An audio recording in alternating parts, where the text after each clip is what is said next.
Today, we're talking about weird materials that we use in space, in robots, and in your mouth. I'm talking about shape memory alloys. Like the name says, these are metals that remember different shapes. To understand how these metals work, we've got to talk about atoms and organizing. Let's talk about atoms first. Atoms are tiny bits of matter that you cannot see with your eye, yet they make up everything in our world, from the chair that you're sitting on to your cell phone. Atoms have some surprising ways of behaving too. We'll talk about that shortly. Now, how big is an atom? Well, imagine pulling one of your hairs out of your head and whittling it like a stick 100,000 times. One of those shavings would be the width of an atom. They're that small. Now let's talk about atoms and organizing. You may not know this, but atoms arrange themselves similar to the way we humans arrange ourselves. Sometimes they sit in rows, like we do on a bus or an airplane. We call that seating arrangement a phase. Other times they sit diagonal from each other, sort of like seats in a movie theater or sports stadium.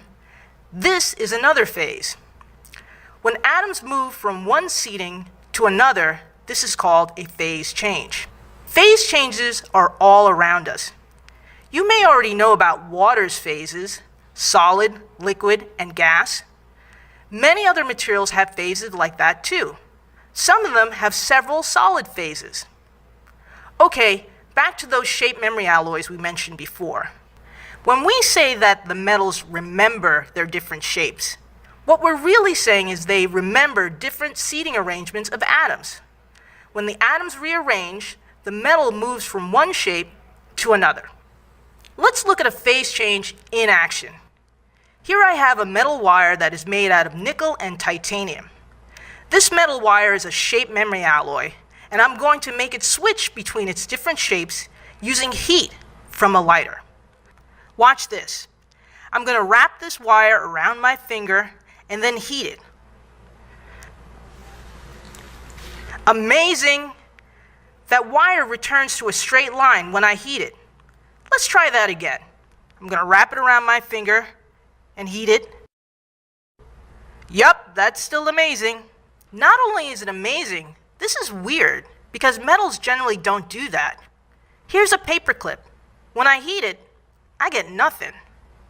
What we're seeing is the shape memory wire changing phases when it gets hot. When the wire is cold, atoms are in a diagonal arrangement like the movie theater seating we talked about before. We call this a monoclinic arrangement, and scientists will call this phase martensite. When I heated up the wire, the atoms moved into columns like airplane seating.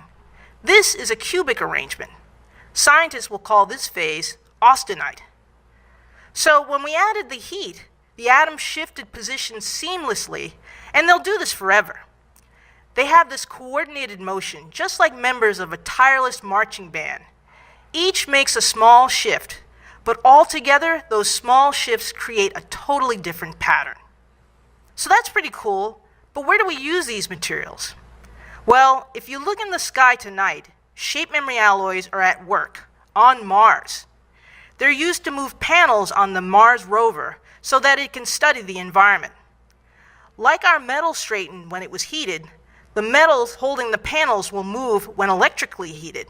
When we stop heating the shape memory metal, the panel will return back due to an opposing spring. Back on Earth, shape memory alloys are used to open up clogged arteries as stents, which are small collapsible springs that force open passages. Shape memory alloys are also used to move robots, toy butterflies, teeth and braces, and for a perfect fit every time, shape memory wires are used as underwires in bras. Now you know Victoria's Secret. By popping a bra into the dryer, it'll be brand new every time.